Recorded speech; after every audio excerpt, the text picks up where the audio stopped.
May I ask you, you know, during the Egyptian turmoil, there came a point when you said it was time for President Mubarak to go. Right. Some in your administration thought perhaps we should have waited a while on that. Do you have any regrets about that? No, I don't, because I think that America has to stand with democracy. The notion that we would have tanks run over those young people who were in Tahrir Square, that is not the kind of American leadership that John F. Kennedy talked about 50 years ago.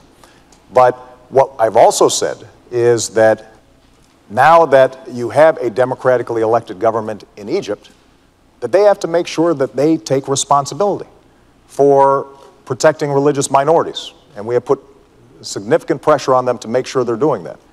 To recognize the rights of women, which is critical throughout the region. These countries can't develop if young women are not given the kind of education that they need. They have to abide by their treaty with Israel. That is a red line for us, because not only is Israel's security at stake, but our security is at stake if that unravels.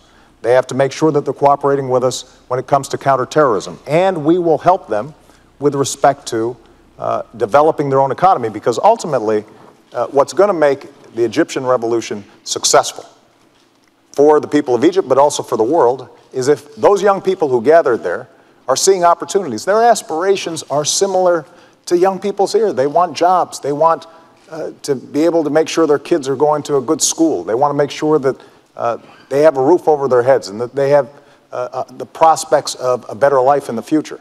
And so one of the things that we've been doing is, for example, organizing entrepreneurship conferences with these Egyptians to give them a sense of how they can start rebuilding their economy in a way that's non-corrupt, that's transparent. But what is also important for us to understand is that for America to be successful in this region, there's some things that we're going to have to do here at home as well.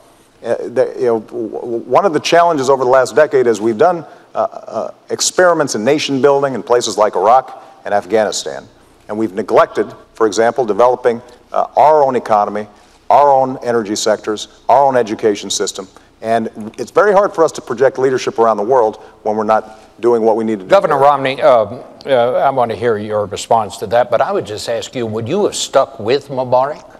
No, I believe, as the president indicated and said at the time, that I supported his action there. I felt that I wish we'd have had a better vision of the future. I wish that looking back at the beginning of the president's term and even further back than that we'd have recognized that there was a growing energy and passion for freedom in that part of the world, and that we would have worked more aggressively with our friend and with other friends in the region to have them make the transition towards a more representative form of government, such that it didn't explode in the way it did.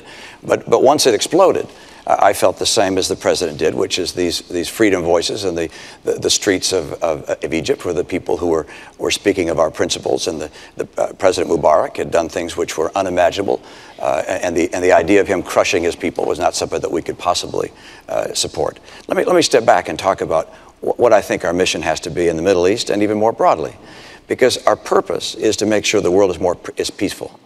We want a peaceful planet. We want people to be able to enjoy their lives and know they're going to have a bright and prosperous future and not be at war. That's our purpose. And the mantle of leadership for promoting the principles of peace has fallen to America.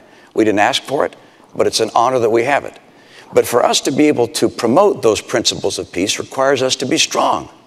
And that begins with a strong economy here at home, and unfortunately, the economy is not stronger. When the president of Iran, Ahmadinejad, says that our debt makes us not a great country, that's a frightening thing. The former chief of the Joint Chiefs of Staff said that, Admiral Mullen, said that our debt is the biggest national security threat we face. We have weakened our economy. We need a strong economy. We need to have as well a strong military. Our military is second to none in the world. We're blessed with terrific soldiers and extraordinary technology and intelligence.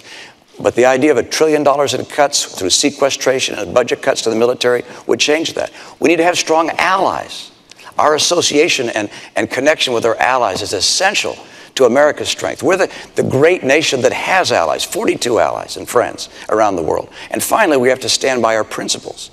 And if we're strong in each of those things, American influence will grow. But unfortunately, in nowhere in the world is America's influence greater today than it was 4 years ago. All right. And that's because we become weaker on each of those four dimensions.